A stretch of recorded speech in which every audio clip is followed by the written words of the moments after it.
Hi everyone, welcome to this week's edition of Midweek Market Update. I'm Ashley Roster of Victory Fiduciary, and here we are approaching the week before Thanksgiving already. It's really hard to believe that we are just kind of rocking and rolling right into the end of 2021 already. And so when we met last time talking about how we were coming into November, which is the seasonally strong period of the year for the stock market, and that has been playing out for the most part as we've kind of been getting through this month of November, week before Thanksgiving. And so markets are broadly up about 4% or so before today's price action. We're seeing a little bit of volatility today. And so what I wanted to get into is just some market movers that we're seeing. Something that may be weighing on markets this week is, inflation's been something we've really been discussing since February. The fact that we are seeing inflation is likely not going to be as transitory as we had originally hoped back in February. And so we're seeing that for a myriad of reasons, the fact that we still have cargo ships that are stuck over in the Pacific Ocean. We have shortages. We just continue to see supply chain issues, and demand is just really pent up, and it has really taken over at this point. And so we're seeing inflationary pressures. And so the reason why this is a negative for stocks is because inflation causes higher prices, and so that typically affects companies' bottom line, their ability to be profitable, and some other areas. But again, so today just signs that inflation is not really just affecting the United States, but it's really become a global concern. UK released their numbers that their inflationary numbers are the highest over the past 10 years that they've seen. They were at 4.2% rise in inflation that they released today, and so I think markets are probably reacting to that. Also, some of the volatility that we've seen this week, we've seen a lot of sideways trading, and then today markets are mainly negative. Today we're coming into options expiration week, which will happen on Friday, and so we tend to see volatility there, as particularly in mutual funds, as they have to sell off and rearrange, and then decide with the options, and then typically then that kind of flushes out though over the next week or two. So wouldn't be surprised to see a little more volatility with options expirations coming in on this Friday. You can see largely, so tech is the area right now that is holding up the best. It's in the green just barely, but we see that tech has been holding on. S&P 500 just really neutral, just barely negative. Mid caps are down about 0.5% so far today. Some other areas though, the small caps are down nearly 1%, and financials are down over 1%. And so real estate is also just at 1%, really down. So across the board, whether it's value or growth, we're kind of seeing across the board there's some volatility. And so again, not completely unexpected, but what I did want to show is kind of where we are within the S&P 500, because this is important.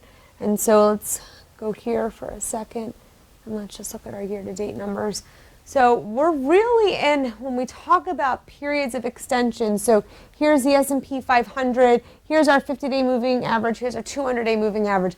We're really at historical levels of deviation. So remember, these moving averages, they do act like magnets over time, meaning that prices need to be drawn down to them to trend closer, either above or beyond. That's the way that averages work.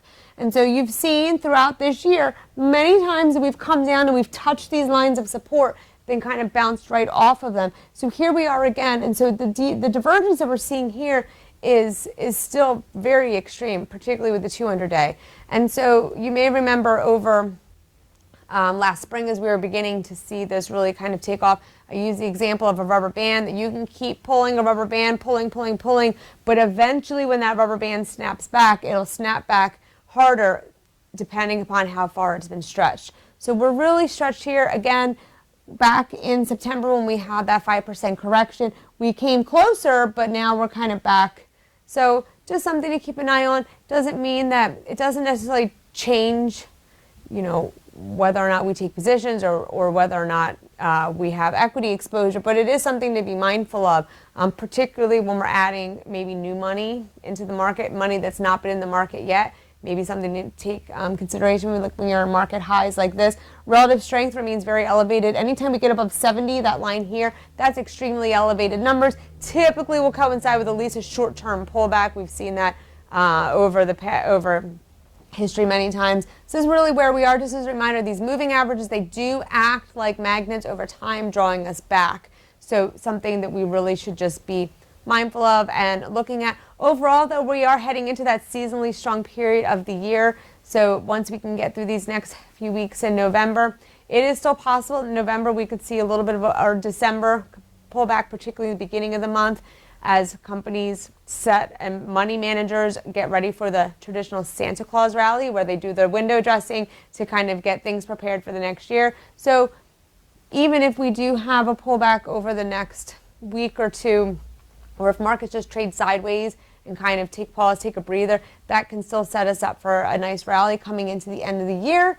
And so just want to show, I think it's every now and then to be able to kind of go back and see, so where are the areas of strength in the market? Because remember, we always want to find those areas of positive relative strength and momentum, kind of steer ourselves there, kind of keep ourselves away from the laggards, the underperformers.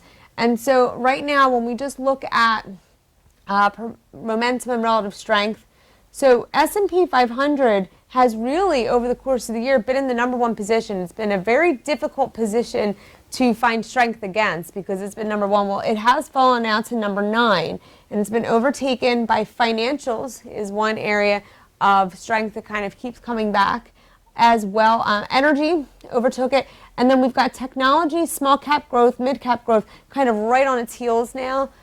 Which again is kind of signs of a normalizing market to be able to see other areas be able to both kind of outperform and mirror up against.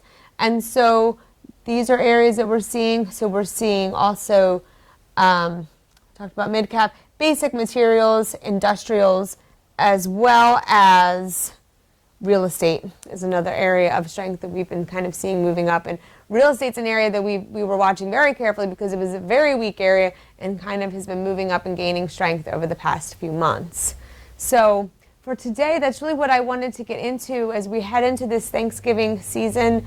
We're really thankful for you, for our followers, for our clients, because we exist for you and for your benefit. So I thank you for your time. If you ever have any questions, we're always happy to help. You can email me, ashleyr@victoryfiduciary.com.